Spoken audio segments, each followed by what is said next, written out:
Welcome back to my channel grooming teach. आज मैं आप लोग के साथ लेकर आई हूँ क्लास 7 के चैप्टर ज्योग्राफी का पार्ट होगा ये आवर इन्वायरमेंट। जैसा कि मैं हिस्ट्री में चली 2 चैप्टर पे चली, फिर मैं ज्योग्राफी पे आई हूँ, फिर मैं सिविक्स पे भी आने वाली हूँ। मैं दो चैप्टर करके आऊँगी, फिर मैं अगेन 2 चैप्टर, फिर अगेन 2 चैप्टर, इस तरह से करके मैं चल रही हूँ ताकि सीक्वेंस बना रहे और आप लोगों को सारे सब्जेक्ट की सारी इन्फॉर्मेशन मिलती जाए टाइम टू टाइम। तो आज हम लोग बात करेंगे आवर इन्वायरमेंट। आवर इन्वायरमेंट का मतलब क्या होता है? हमारा वातावरण। और वीडियो स्टार्ट करने से पहले, चैप्टर स्टार्ट करने से पहले मैं कहना चाहूँगी कि आप लोगों ने अब तक हमारे चैनल को लाइक एंड सब्सक्राइब नहीं किया है तो हमारे चैनल को लाइक एंड सब्सक्राइब कर दे, जिससे कि नेक्स्ट वीडियो की अपडेट आप लोगों को फर्स्ट में ही मिल जाए। So let's start the video. Our environment, हमारा वातावरण कैसा होना चाहिए और हमारा वातावरण कैसा है, क्या क्या चीज़ इसमें प्रेजेंट है, ईच एंड एवरीथिंग के बारे में आज हम लोग डिस्कस करने वाले हैं। फर्स्ट बता दें आपको, the earth is the home of human being. Earth क्या है? ह्यूमन बींग का होम है। जिस तरह हम लोग घर रहने के लिए घर बनाते, एक घर में रह रहे होते, सेम थिंग जो अर्थ है वो पूरे ह्यूमन बींग का घर है। ठीक है। एंड अदर लिविंग ऑर्गेनिज्म, जितने भी लिविंग ऑर्गेनिज्म है, प्लांट, एनिमल और ह्यूमन बींग ऑल्सो इंक्लूडेड, इन सब सारे लिविंग ऑर्गेनिज्म का जो होम है वो अर्थ है। ठीक है। Next, this is possible due to the presence of favorable living condition which make up their environment. ये पॉसिबल कैसे हो पाया? हमारे इन्वायरमेंट के कारण ही ये पॉसिबल हो पाया है। यहाँ पर डिफरेंट कंडीशन है, डिफरेंट वेदर है, क्लाइमेट है, हमारा इन्वायरमेंट हर चीज़ को एब्जॉर्ब करता है। इसके कारण ही हम अर्थ पे हमारा लाइफ सर्वाइव हो पा रहा है। एंड आप लोगों को पता ही होगा कि अर्थ ही एक ऐसा प्लानट है, ओनली वन प्लानट, जिसमें कि लाइफ सर्वाइव हो। नेक्स्ट आते हैं, geography deal with the various component of environment. Geography जिस सब्जेक्ट के बारे में आज हम लोग पढ़ रहे हैं, तो ये जो ज्योग्राफी है ये हम लोगों को इन्वायरमेंट के बारे में बहुत सारी इन्फॉर्मेशन देती है। बिकॉज ज्योग्राफी का मतलब होता है भूगोल, भूमि के बारे में इंफॉर्मेशन लेना। ठीक है। इसमें भूमि जो लैंड होता है, लैंड में किस किस टाइप के लैंड है, क्या है, सारा इन्फॉर्मेशन लैंड का ये ज्योग्राफी के सब्जेक्ट में हम लोगों को मिलता है और इसमें हमारा इन्वायरमेंट ही आ जाता है। The natural element such as mountain, river, animal, etc. are created by nature. This is called natural environment. आप लोगों को पता होगा कि इन्वायरमेंट नेचुरल होता है। जो चीज़ नेचुरल है वो नेचुरल इन्वायरमेंट में आता है, और जो ह्यूमन मेड होते हैं, जो इंसान बना रहे, ह्यूमन बना रहे, वो ह्यूमन मेड इन्वायरमेंट होता है। इन्वायरमेंट दो होता है, पहला नेचुरल एंड दूसरा ह्यूमन मेड। नेचुरल में river, water, air, mountain etc. आ जाते हैं, एंड ह्यूमन मेड में फर्नीचर, बिल्डिंग, व्हीकल्स, ये सब चीज़ जो है वो ह्यूमन बनाया है, इंसान बनाया है। तो ये सब चीज़ ह्यूमन मेड में आते हैं। तो इन्वायरमेंट दो प्रकार के होते हैं, नेचुरल एंड ह्यूमन मेड। अब बात करते हैं, the two type of environment interact with one another. The change with course of time, place to place. This change take place due to natural process and human activity some age the under. The landform are beginning modify by various natural and human activity. जो हमारा land है वो बहुत तरह से मतलब ये changes होता है। कैसे? आज यहाँ फ्लैट लैंड है, कल ह्यूमन इंसान आकर के यहाँ पे एक बिल्डिंग बना दिया, इन्वायरमेंट में चेंजिंग आ गया ना।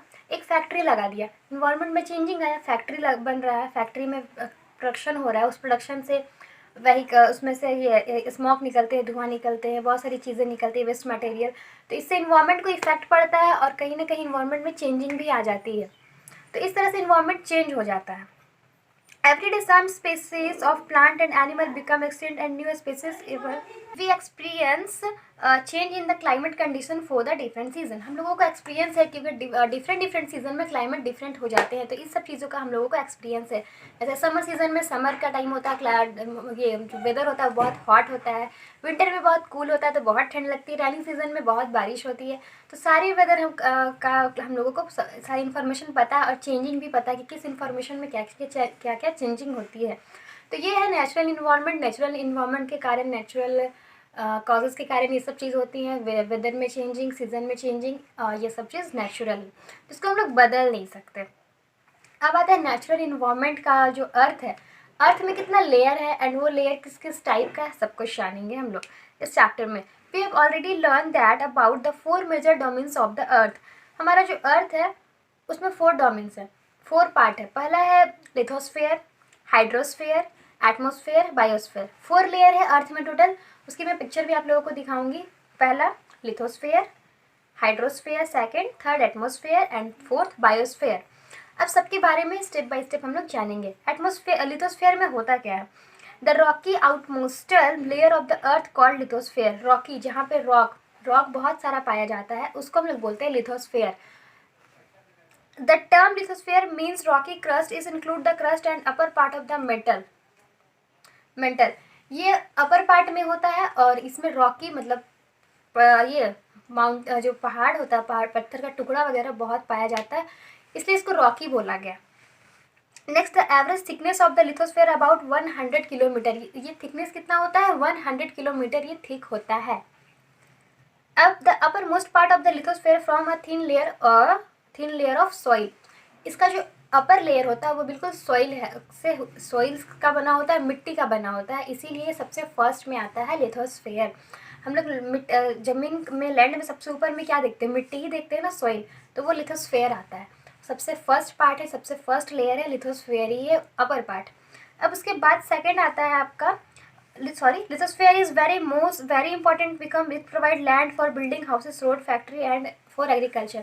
लिथोस्फेयर बहुत इंपॉर्टेंट है क्योंकि इस लिथोस्फेयर में मिट्टी होता है, ये सबसे ऊपर वाला लेयर होता है और ये इंपॉर्टेंट है बिल्डिंग बनाने के लिए, फैक्ट्री बनाने के लिए एंड एग्रीकल्चर, खेती करने के लिए, रोड बनाने के लिए, सारी चीज़ का यूज़ करने के लिए, सारी चीज़ को बनाने के लिए मिट्टी का ही यूज़ करते हैं, इसीलिए लिथोस्फेयर बहुत इंपॉर्टेंट है हमारे लिए। अब आते हैं हाइड्रोस्फेयर पे, ये क्या है और क्यों इंपॉर्टेंट है? The water present in the earth surface is refer to the hydrosphere. Hydrosphere वो लेयर होता है जहाँ पे वाटर प्रेजेंट होता है। हम लोग अंडरग्राउंड वाटर की बात जो करते हैं, अंडरग्राउंड वाटर जो होता है वो जहाँ से स्टार्ट होता है अंडरग्राउंड वाटर, वो कहलाता है हाइड्रोस्फेयर। जैसे ऊपर में मिट्टी है, अब तुरंत आपको पानी नहीं मिलेगा, कुछ गैप के बाद नीचे में पानी पाया जाता है, वाटर रहता है अंडर लैंड, तो वो कहलाता है हमारा hydrosphere. Clear? Water support from all form of life. Water is found 3 states: solid, liquid and gases। आप लोगों को पता है कि वाटर 3 फॉर्म में पाया जाता है, सॉलिड, लिक्विड, गैस, और ये तीनों लेयर इसमें कहीं ना कहीं प्रेजेंट होता है हाइड्रोस्फेयर में। फिर लिथोस्फेयर क्लियर हो गया। लिथोस्फेयर अपर लेयर को कहते हैं जो मिट्टी होता है। सेकेंड हाइड्रोस्फेयर जहाँ वाटर स्टार्ट होता है वो कहलाता है हाइड्रोस्फेयर। अब आते हैं एटमोस्फेयर पे। The envelope of air which surround the earth is called atmosphere. बहुत सिंपल है ये। द एयर, जहाँ पे एयर मिलता है, हम लोगों को एयर प्रेजेंट होता है, वो कहलाता है एटमोस्फेयर। बहुत ईजी है। इस exact thickness is unknown. The atmosphere held to earth by force of gravity. ये इतना थिक होता है कि हम लोग इससे परे होते हैं, क्योंकि हम लोगों को इसका पता ही नहीं होता कि हवा हमारे सामने है। अभी मेरे सामने खुद हवा प्रेजेंट है, बट हम इसे नहीं देख पा रहे हैं। मेरे आगे पीछे सब हवा है, लेकिन हम नहीं देख पाते। ये इतना थिक होता है, तो ये कहलाता है हमारा एटमॉस्फेयर। और इसका जो थिकनेस होता है वो बहुत बहुत थिक होता है, दिखता ही नहीं है, अननोन होता है, इतना ये थिक होता है, इतना थिकनेस इसका होता है। The atmosphere contain living life giving oxygen from human being and animal and carbon dioxide for plant. ये एटमॉस्फेयर हम लोगों को क्या देती है? ह्यूमन बींग को ऑक्सीजन देती है, प्लांट को भी ऑक्सीजन देती है एंड एनिमल्स को भी ऑक्सीजन देती है एयर, एंड देन प्लांट से जो CO2 निकलता है वो एब्जॉर्ब कर लेती है खुद में। तो ये है एटमॉस्फेयर।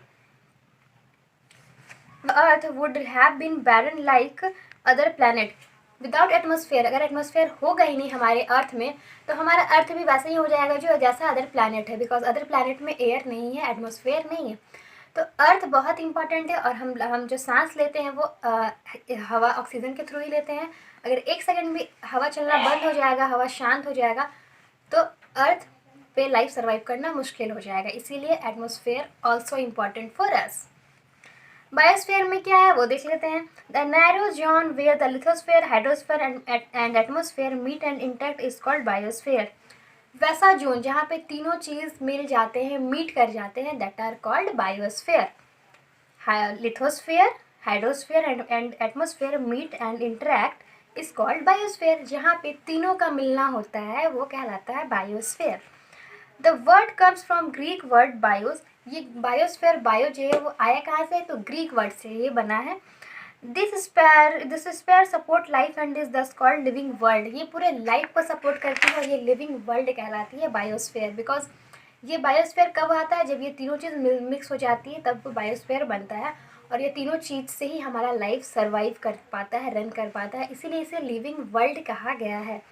ये चारों पॉइंट आप लोगों को बहुत अच्छे से समझ आया होगा और बहुत ईजी वे में समझ आ गया होगा। अब आते हैं इकोसिस्टम। हमारा इकोसिस्टम कैसा है?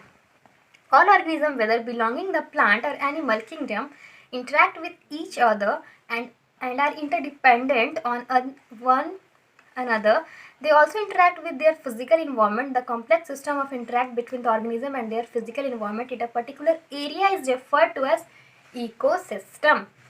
मतलब बहुत सिंपल सा है, जो हमारा इकोसिस्टम है वो प्लांट एंड एनिमल बिलोंग करते हैं, एक दूसरे से पे डिपेंड भी है। आप लोगों को मैं बताई हूँ, चैप्टर में पढ़ाई हूँ इससे पहले साइंस में कि प्लांट एंड एनिमल कैसे एक दूसरे पर डिपेंड है। Even human being also depend plant और एनिमल, बिकॉज हम लोगों को जो फूड मिलता है, खाना मिलता है, वो प्लांट एंड एनिमल से ही मिलता है और हम लोग इसीलिए प्लांट पे डिपेंड होते हैं। तो पूरा इकोसिस्टम जो चक्र चल रहा है, साइकिलिंग हो रहा है, ह्यूमन प्लांट एंड एनिमल तीनों दूसरे पर डिपेंड है, तो ये चक्र चलता है, साइकिलिंग होता है, तो इससे ही इकोनॉमिक्स का इन्वायरमेंट का बैलेंस बनता है, तो ये कहलाता है ecosystem. System contain fish, algae, water lilies and other species that live in around the pond. Most of the ecosystem are complex and contain thousands of interacting species. The species interact with each other also with the abiotic environment.